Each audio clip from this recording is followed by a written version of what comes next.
Infections acquired in healthcare facilities, such as hospitals, are generally classified as nosocomial or healthcare-associated infections. These infections are often connected with surgeries or other invasive procedure that provides the pathogen with access to the portal of infection. Approximately 5 to 15% of the hospitalized patients acquire nosocomial infection from the hospitals. Such infections takes place in patients who already have a primary infection and their immune system is compromised or weakened. So other opportunistic pathogens and secondary pathogens can infect the host. Healthcare associated infection generally takes place by interaction of different factors such as microorganisms or pathogens in the host environment, compromised host, and the chain of transmission. Presence of only one of these factors is not enough for development of nosocomial infection. So interaction of these factors is necessary for development of such infection in a patient. Such infections are preventable and aseptic techniques can prevent these infections. Generally, the hospital control staffs are responsible for overseeing the proper cleaning, storage, and handling of equipment and supplies. So, there are three major precautions taking place at health care centers to avoid or prevent nosocomial infection.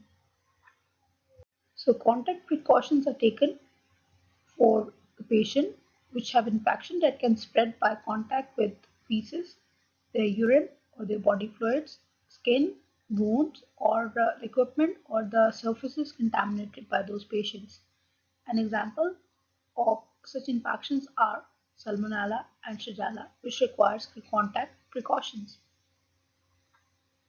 Droplet precautions are used for patients that have infection that can spread from respiratory secretion for only short distances, such as patients suffering from influenza, pneumonia, meningitis.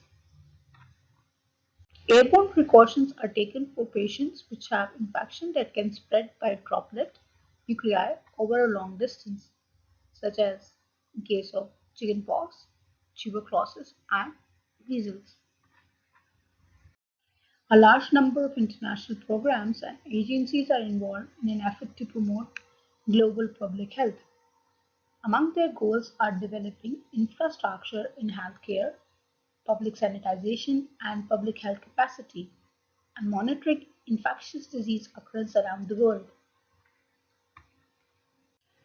WHO has a worldwide disease surveillance program which aims to collect and analyze disease occurrence, coordinate with different public health programs of different countries, and to respond to any international health emergency.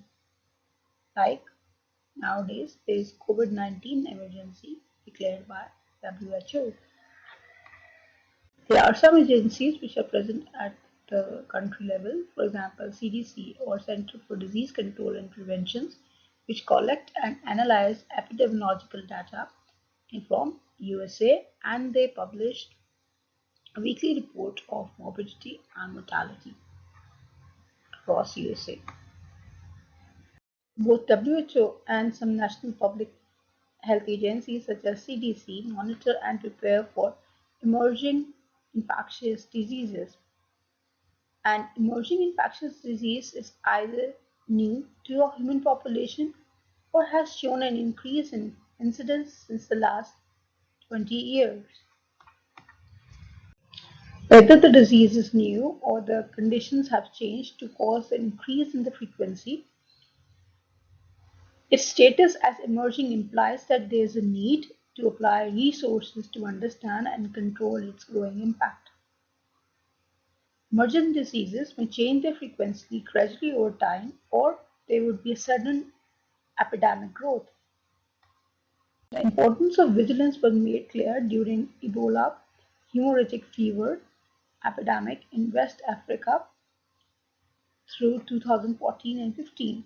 Although the health experts have been aware that Ebola virus since 1970s, an outbreak on such large scale had never happened before.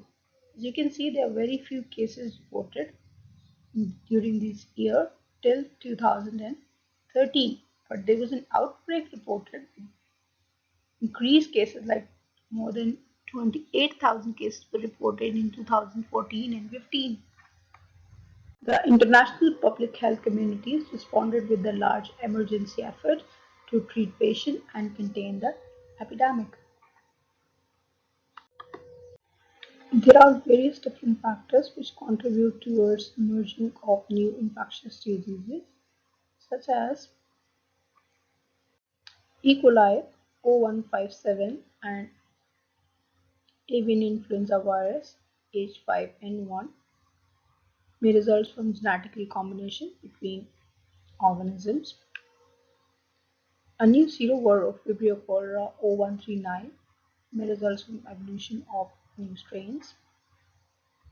The inappropriate use of antibiotics and pesticides have also resulted in emergence of resistant population of microbes and the vectors that carry them, and results in more antibiotic resistant strains. Global warming and changes in weather pattern may increase the distribution and survival of reservoir and vector, resulting in introduction and dissemination of diseases such as malaria and hantavirus. Pulmonary syndrome.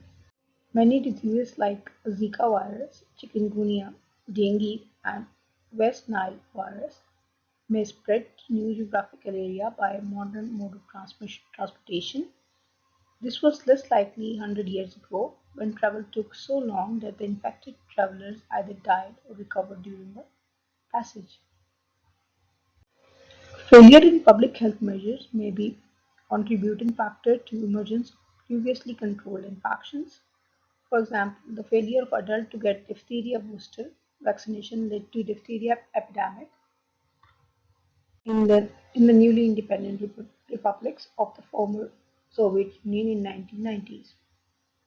Bioterrorism, that is the use of pathogen or toxin to produce death and disease in human, animal, or plant as an act of violence, is another factor that could affect the occurrence of emerging infectious diseases. Re-emerging infectious diseases is a disease that is increasing in frequency after a period of decline or control. Its re-emergence may be a result of changing conditions, an old prevention regime that is no longer working. Examples of such diseases are drug resistant forms of tuberculosis, bacterial pneumonia, and malaria. Emerging and re-emerging infectious diseases are found in all the countries, both developing and developed countries. Some nations are better adapted to deal with them and have the infrastructure to control them, whereas the developing countries lack in the both surveillance as well as in control measures. You can see the red dots or the red names indicate all the newly emerging infectious diseases, whereas the blue walls indicate the re-emerging one, and this black dot, you can see the one here, is the one which is labeled as deliberate re-emerging disease, which is caused by bioterrorism, case of anthrax. So this is our last concept checkpoint of this lecture.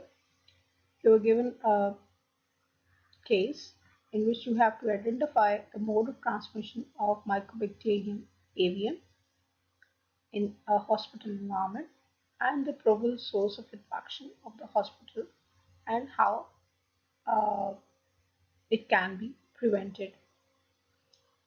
Try to answer these questions, and we will discuss the answer in our interactive section.